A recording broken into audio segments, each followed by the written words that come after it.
ये सौभाग्य हमारे इस गांव का ये मेला जो हर वर्ष लगता है उसका आयोजन किया जा रहा है बड़े उत्साह से, बड़े उमंग से और बहुत श्रद्धा से। अनंत श्री विभूषित श्री हरकेशपुरी जी महाराज जो लगभग 1100 वर्ष पूर्व जिन्होंने यहाँ जीवित समाधि ली और हमारे बहुत ही सहज सरल स्वभाव साधना में रत श्री पुरुषोत्तम जी महाराज, पुरुषोत्तम दास जी महाराज जो लगभग 80 या 90 वर्ष पूर्व यहाँ आए थे। मेरे ख्याल से इतना ही समय हुआ होगा, यहाँ रहे और यहीं पर वो भगवान में लीन हुए। ये मेला कब से पड़ रहा है मुझे तो इसका इतिहास मालूम नहीं है, लेकिन कुछ ऐसा कहते हैं कि महापुरुषों के नाम से पुरुषोत्तम दास जी ने मेला प्रारंभ किया। कब से किया हमें इतिहास मालूम नहीं, लेकिन इतना मालूम है कि जब ये मेला भरता था तो उस समय जब हम बच्चे थे तो महीने भर पहले से एक उत्साह और उमंग आ जाया करता था। मेला भरेगा, मेला भरेगा, मेला भरेगा। और साधु कितने आते थे, गांव से लेकर के अजरका तक लाइन लग जाती थी। कम से कम नहीं तो 700-800 महात्मा उस समय आते थे और ये क्रम बहुत वर्षों तक चलता रहा। ऐसा नहीं एक ही दिन चला हो, एक ही बार चला हो, बहुत वर्षों तक ये क्रम चलता रहा। अब युग बदलता है, परिस्थितियां बदलती है, व्यवस्थाएं बदलती है, तो अब थोड़ा महात्माओं का कहीं आना जाना कम हो गया और अब यहाँ महात्मा जितना पहले दिखाई देते थे उतना नहीं दिखाई देते। और ये सब जगह ही हो रहा है, यही नहीं, क्योंकि सब अपने अपनी व्यवस्थाओं में रहने लग गए। पहले एक एक आश्रम में 10-10, 15-15 महात्मा वैसे ही रहते थे। अभी तो सब अपने अपनी व्यवस्थाओं में रहने लग गए। ये भी एक युग है। इस मेले का क्या उद्देश्य होगा वो तो मुझे मालूम नहीं, क्योंकि जिसने भी प्रारंभ किया होगा उसको मालूम होगा। लेकिन इस मेले का जो उद्देश्य सामने आ रहा है वो ये जरूर है कि संत यहाँ पर आए, सत्संग हो और जीवन का सुधार हो, मानव जीवन में कल्याण हो। और कल्याण कैसे होगा मानव जीवन का? ये संत महापुरुष आते थे, समय समय पर आकर के उपदेश देते थे और उपदेश से ज्यादा वो अपने जीवन से बताते थे। एक से एक तपस्वी महात्मा यहाँ आते थे, वो अपने जीवन से बताते थे जीवन का कल्याण। तो आखिर हम दुख हो क्यों रहा है, मिल क्यों रहा है? हम सब तो कर्म करते हैं सुख के लिए, लेकिन सुख मिलता नहीं और ज्यादा दुख मिलता हुआ चला जाता है। क्यों? उसका एक ही कारण है और उसका कारण है हम ईश्वर से विमुख हो गए। भगवान से हम दूर चलते हुए चले जा रहे हैं। हम जहां सुख है वहां नहीं ढूंढ रहे, जहां सुख नहीं है वहां ढूंढ रहे हैं। सुख स्वरूप एकमात्र परमात्मा है।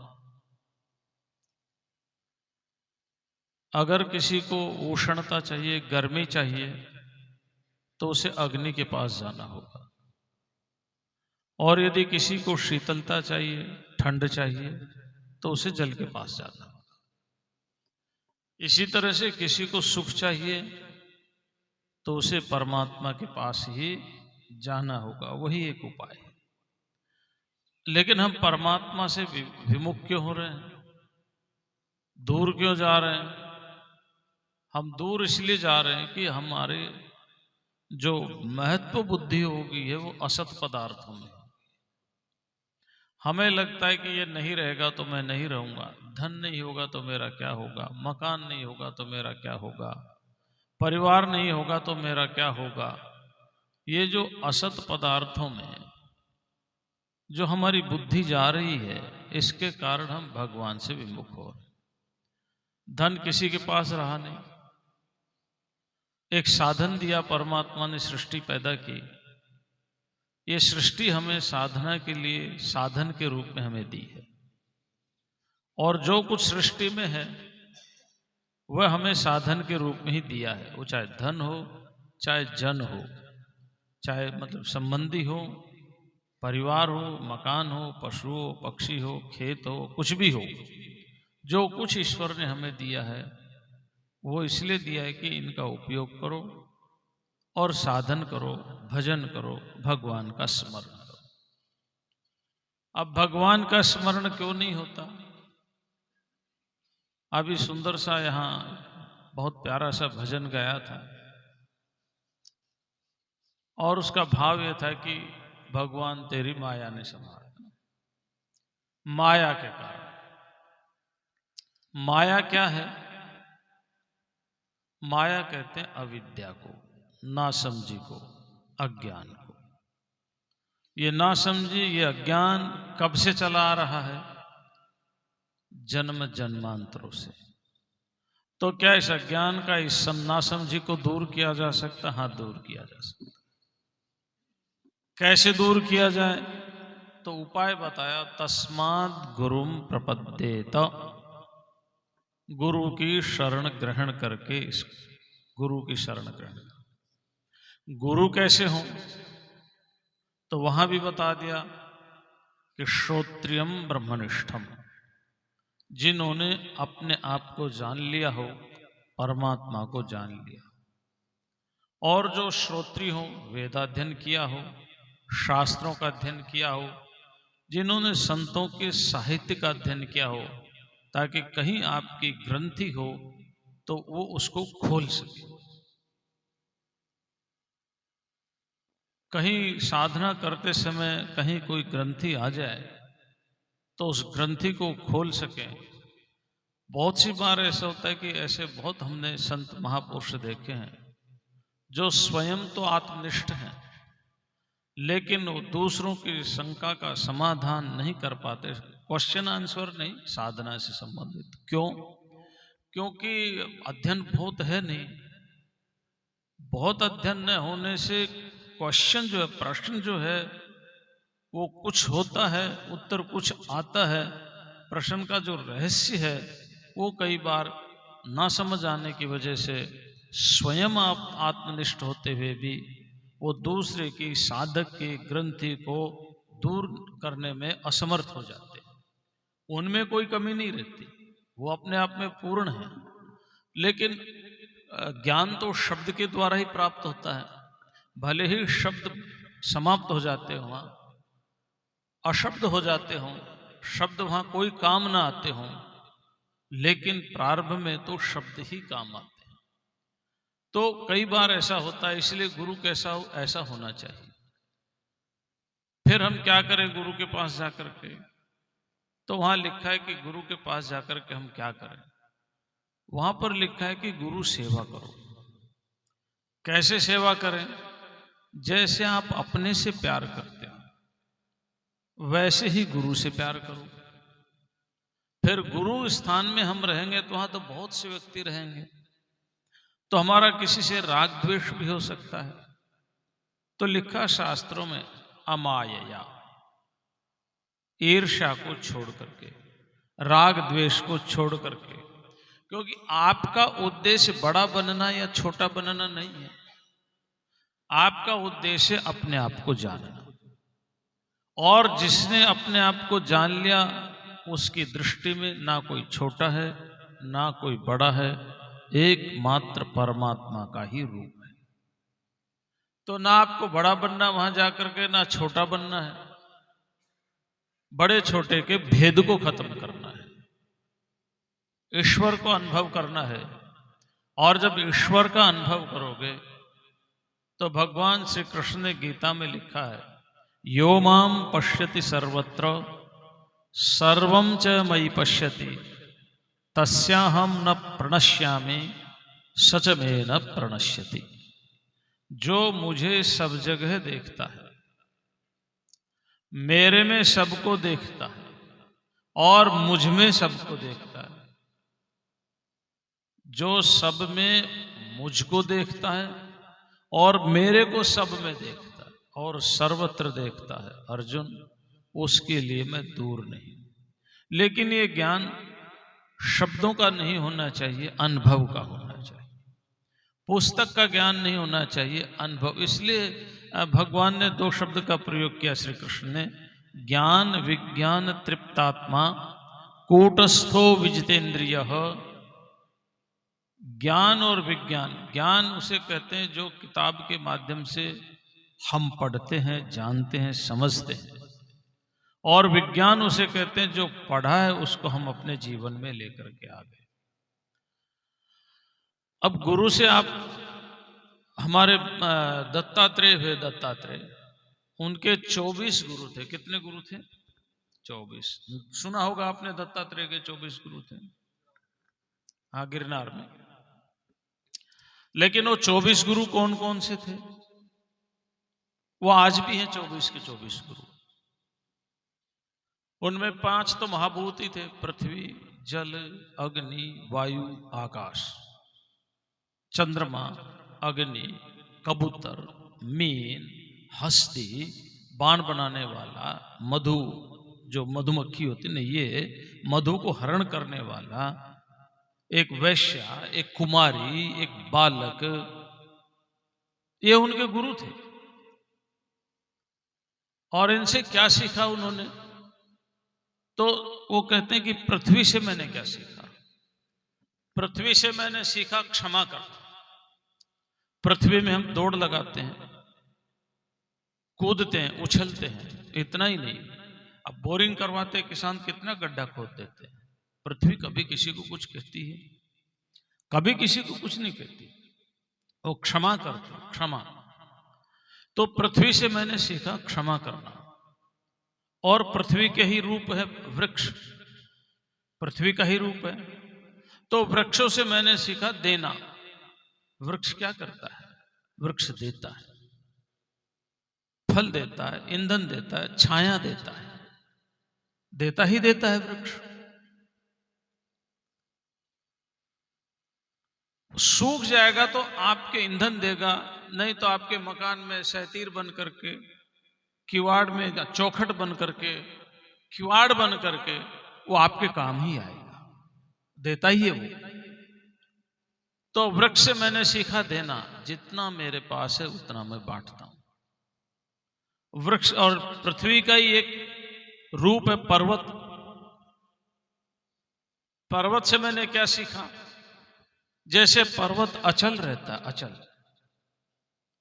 अचल, वैसे ही आप अपने मन को अचल करो, चंचल नहीं। एक निष्ठा कर लो कि मुझे भगवान के अलावा और कुछ नहीं चाहिए। एक निष्ठा, अचल भाव, ये मैंने पृथ्वी से सीखा। जल से मैंने क्या सीखा? मैं तो संक्षेप में बता रहा हूं। जल से मैंने क्या सीखा? जल स्वच्छ होता है। जल गंदा जब होता है, जब कोई चीज मिल जाती है लेकिन थोड़ी देर रखो तो चीज नीचे बैठ जाएगी, पानी स्वच्छ रहेगा। जल स्वच्छ रहता है, ऐसे ही अपने जीवन को स्वच्छ रखो, स्वच्छ, प्योरिटी। दूसरा, जल से क्या सीखा? जल मधुर होता है। जल का जो रस है, स्वाभाविक रस, वो मीठा होता है। जब उसमें कोई केमिकल मिल जाएगा, ये लवण का या किसी का, तो वो हमें लगता है कि ये जल कड़वा है, ये जल ऐसा है। नहीं, पानी हर समय उसके स्वभाव से मीठा ही होता है। जैसे लोहा में अग्नि में डालो तो लाल हो जाता है, फिर लेकिन लोहा अग्नि नहीं होता। ऐसी जल में कुछ चीज मिल करके उसमें रस में परिवर्तन आता है, मूल रस मधुर होता है। तो जल से मैंने मधुरता सीखी। जितना हो उतना मधुर हो, स्वभाव से मधुर हो, व्यवहार से मधुर हो, ये मैंने जल से सीखा। और जल की एक और विशेषता है। क्या विशेषता है? आप जल को खेती में आप खेती करते हैं जल से, तो आपकी क्यारी टेढ़ी है या चौकोर है या बाकी है या गोल है, जल को कुछ नहीं फर्क पड़ता। जैसी आपकी क्यारी होगी वैसा ही वो रूप धारण कर लेता, जैसी आपकी क्यारी होगी। तो क्या है, हम समाज में जाते हैं, समाज में रहते हैं, तो समाज में कई प्रकार की मनोवृत्तियों के लोग होते हैं। हमें उनसे लड़ना नहीं, झगड़ना नहीं, कुछ करना नहीं।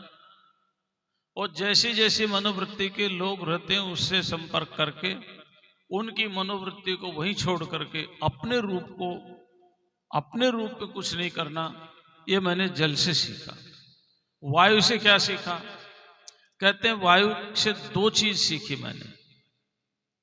एक तो वायु, प्राण वायु जो हमारे अंदर है, प्राणवायु। प्राणवायु क्या बहुत कम, उसको जैसे किसी के प्राण निकल रहे हो भूख से, तो उसको थोड़ा सा कुछ खिला दो तो प्राण फिर से चलने लग जाते हैं। तो मैंने सीखा प्राणवायु से कि उतना ही खाओ जितने में जीवन धारण कर सके, ज्यादा खाने से कोई फायदा नहीं। दूसरा क्या सीखा? दूसरा ये सीखा, एक बाहर की वायु है, ये वायु बाहर बहती है, बाहर में सुगंध भी इसमें बह करके बहा करके ले जाती है, दुर्गंध को भी बहा करके ले जाती है। लेकिन ना इसको सुगंध स्पर्श कर पाता, ना इसको दुर्गंध स्पर्श कर पाता।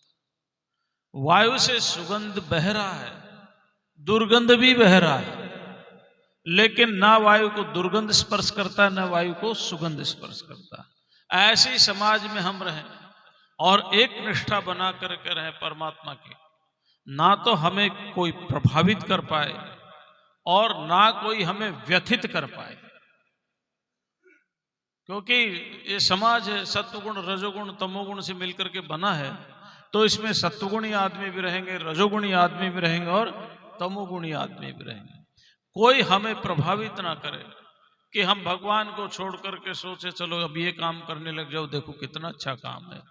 और कोई हमें व्यथित ना करे कि कोई कुछ कह दे, थोड़ा सा कुछ बोल दे तो हम तिलमिला जाएं, आपा खो दें। नहीं, हमारा जो कंट्रोल है वो हमारे हाथ में होना चाहिए, हमारा रिमोट कंट्रोल हमारे हाथ में चाहिए, हमारा रिमोट कंट्रोल दूसरे के हाथ में ना हो। एक आदमी आया, दो अपशब्द कह के चला गया, तुम दिन भर जलते रहे, वो बैठ के चाय कॉफी पी रहा है। शब्द जिसके हैं, अगर उसे आप ग्रहण नहीं करोगे तो शब्द वापस लौट करके उसी के पास चले जाएंगे। किसी ने गाली दी, आप उस गाली को अपने ऊपर मत लो कि बहुत बड़ी बात है, साधक ही कर सकता है ऐसा, तो गाली लौट करके उसी के पास जाएगी, आपके पास नहीं आएगी। लेकिन साधना की स्थितियां हैं। तो वायु से मैंने ये सीखा, मैं तो बहुत संक्षेप में थोड़ा थोड़ा बता रहा हूं। फिर आकाश, आकाश में आप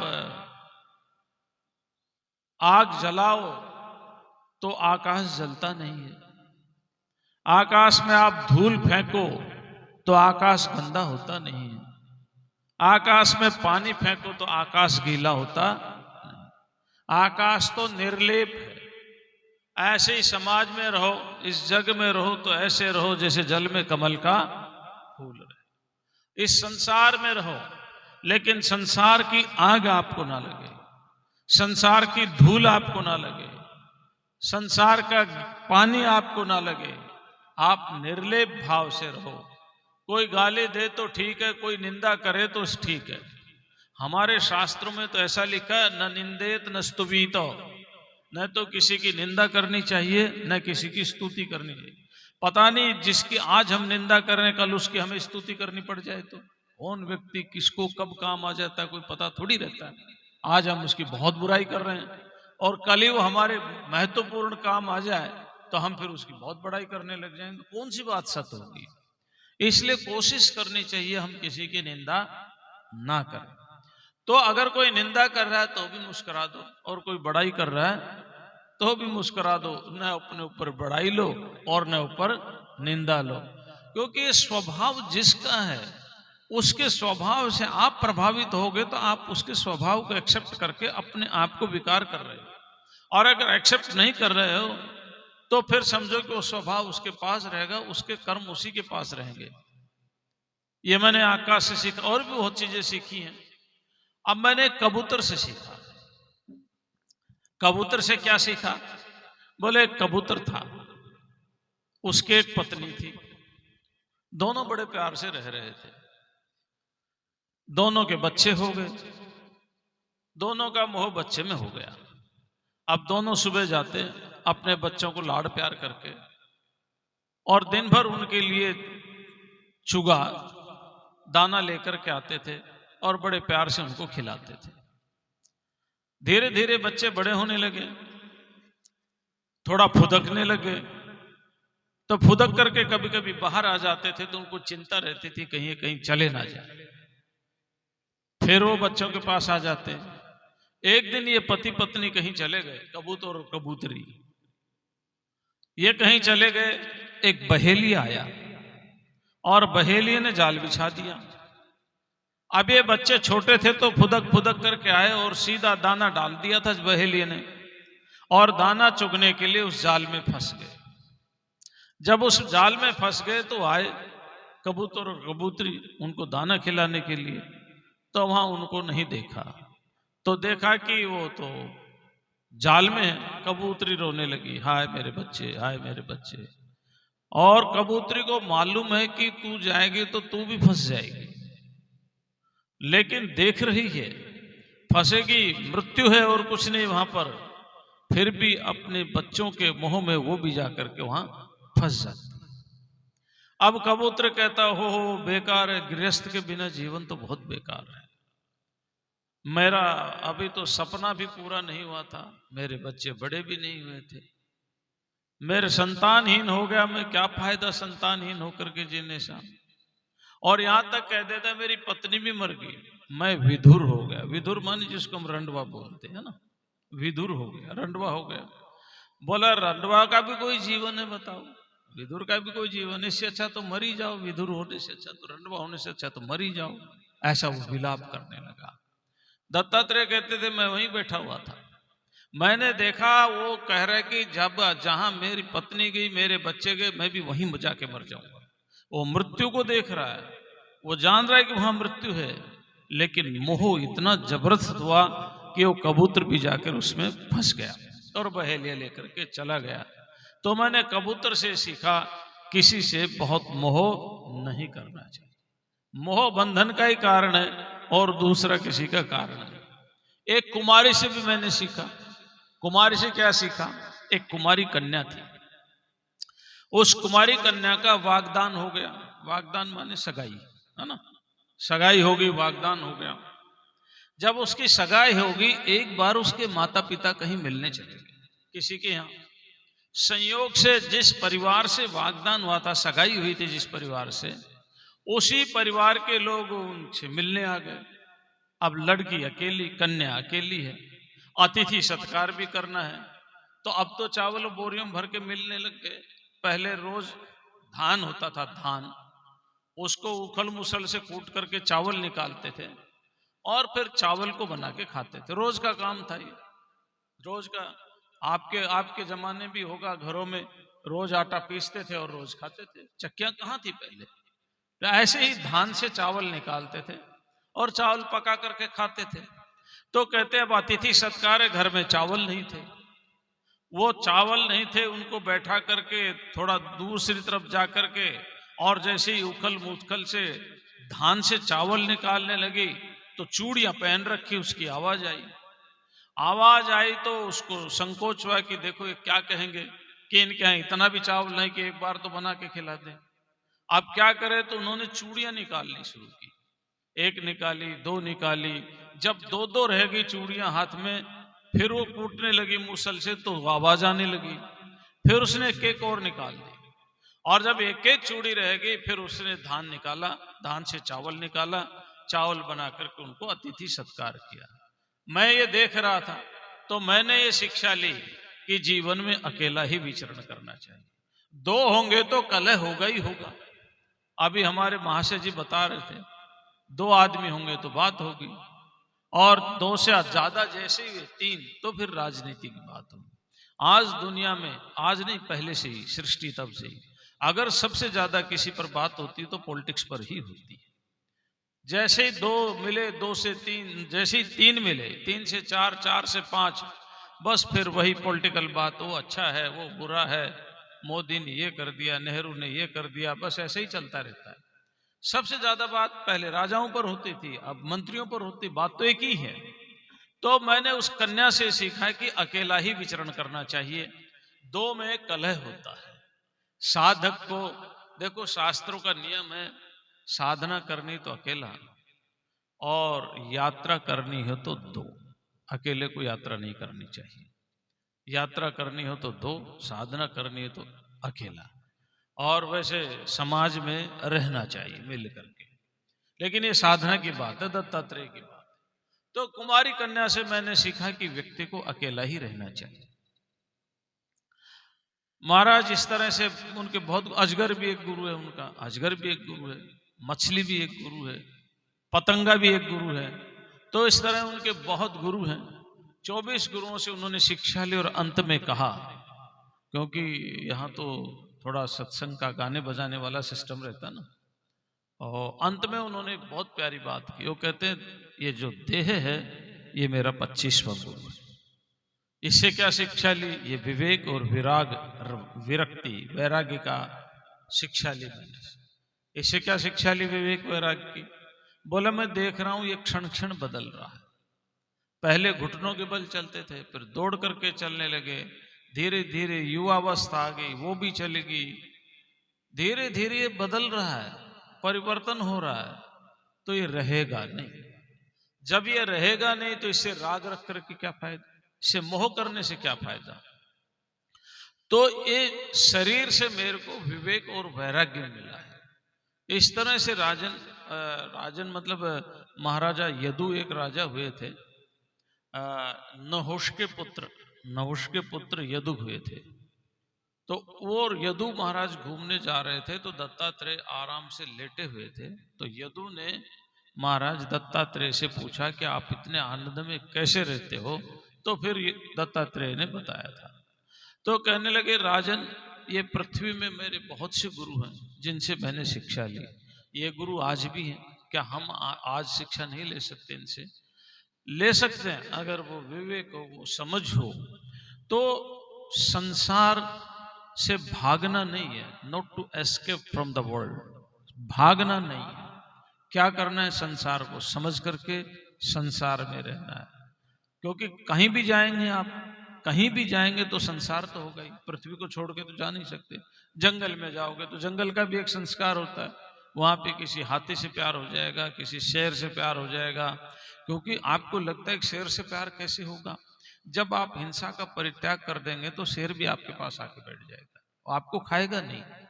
धीरे धीरे सोचोगे, देखो कितना हिंसक पशु है और मेरे पास आके बैठता है, उसी से ही प्यार हो जाएगा।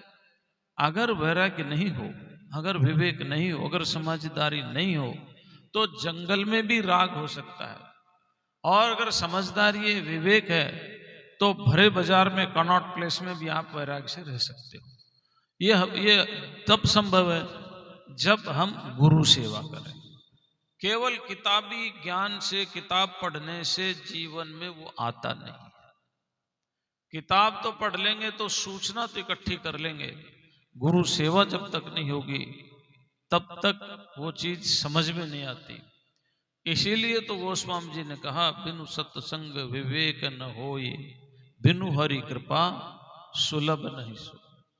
बिना सत्संग के विवेक होता नहीं है। बहुत लंबे काल तक जब सत्संग किया जाता है, ये तो अभी जो हम आपको बता रहे हो तो संस्कार मात्र पढ़ते हैं।